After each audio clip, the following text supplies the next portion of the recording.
Hello children, class sixth. आज के lecture में हम जूट के बारे में डिस्कस करेंगे। जूट क्या होता है? एक लंबा सॉफ्ट शाइनी प्लांट फाइबर होता है जो जूट प्लांट के स्टेम्स तनों से प्राप्त किया जाता है। इसको हम पटसन या पाट भी बोलते हैं हिंदी में। इसको गोल्डन फाइबर भी कहा जाता है। यहाँ से आप इतना ही लिखेंगे, व्हाट इज जूट।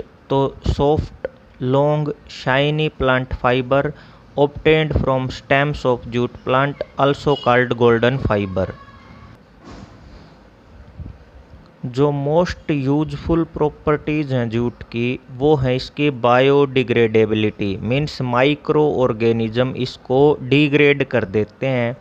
ड्यूरेबिलिटी, ये लंबे समय तक चलता है। एंड स्ट्रेंथ, और इसमें मजबूती होती है।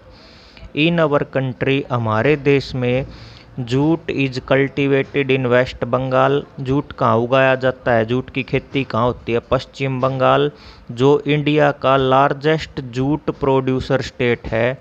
आसाम और बिहार, और जो गंगा नदी है उसके लो लाइंग एरिया, निचले इलाकों के अंदर, और रिवर ब्रह्मपुत्र के निचले तटीय इलाकों के आसपास। It needs a well drained fertile soil like alluvial soil. Jute की खेती करने के लिए ऐसी मिट्टी चाहिए जो उपजाऊ हो, जिसमें अच्छी तरीके से नालियाँ बनी हुई, जैसे कि एलुवियल मिट्टी होती है। जूट कल्टीवेशन के लिए हॉट और ह्यूमिड क्लाइमेट चाहिए। गर्म और नम जलवायु चाहिए। हाई रेनफॉल लगभग 200 centimetre during the growing period. इसके वृद्धि काल के समय लगभग इतनी बारिश होनी चाहिए। तो यहाँ से आप एक क्वेश्चन बना सकते हो, जूट को कहाँ कल्टीवेट किया जाता है? इंडिया के कौन से स्टेट्स में जूट उगाया जाता है? दूसरा, कैसी मिट्टी चाहिए? Fertile soil like alluvial soil. और तीसरा, इसके लिए कितना रेनफॉल चाहिए? तो आप ये बना सकते हो। अब एक जीके टर्म दी गई है, डू यू नो। आइए देखते हैं ये क्या कहता है। कहता है इंडिया जो है वो लार्जेस्ट प्रोड्यूसर है जूट प्रोडक्ट का पूरे वर्ल्ड में, फॉलोड बाय बांग्लादेश। लगभग 85% जो वर्ल्ड का जूट कल्टीवेशन है वो कहाँ कंसंट्रेट है?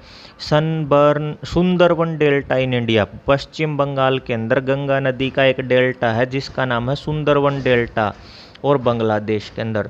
तो वहाँ से पूरे वर्ल्ड का 85% जूट प्रोड्यूस किया जाता है। अब हम डिटेल में पढ़ेंगे जूट की कल्टीवेशन होती कैसे है।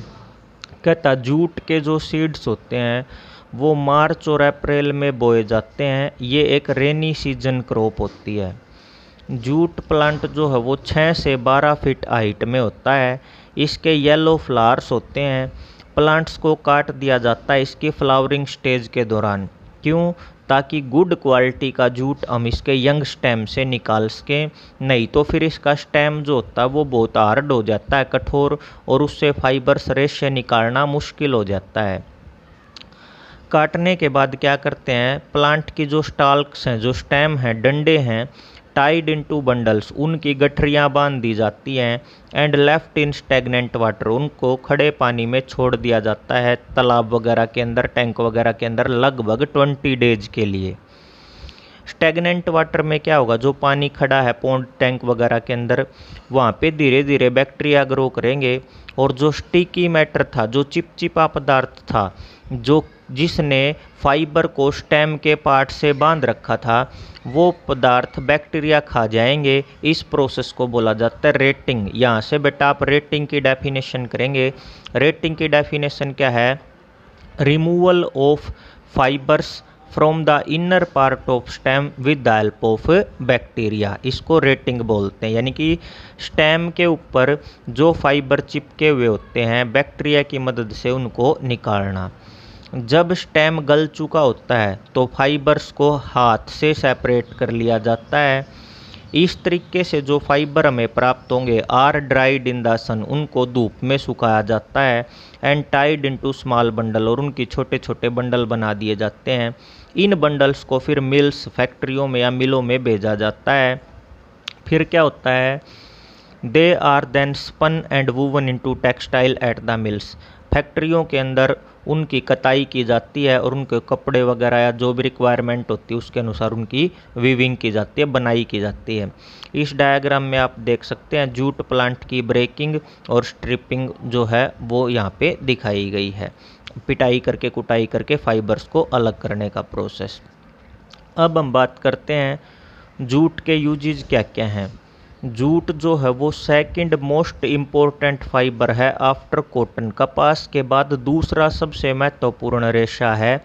इससे गनी बैग्स, बोरियां बनाई जाती हैं, सेक्स थैले बनाए जाते हैं।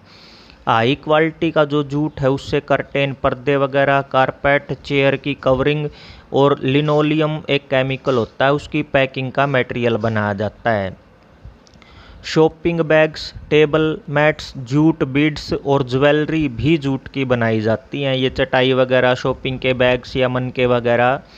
जूट बैग जो है वो बहुत ज़्यादा यूज किए जाते हैं अनाज पैकिंग के लिए, जैसे गेहूँ, जवार और मक्का वगैरह के लिए। अगले लेक्चर में बेटा 2 या 3 एक्टिविटी दी गई हैं, वो हम डिस्कस करेंगे। Till then thank you, have a nice day. जो आपको बताया गया है वो आप करें।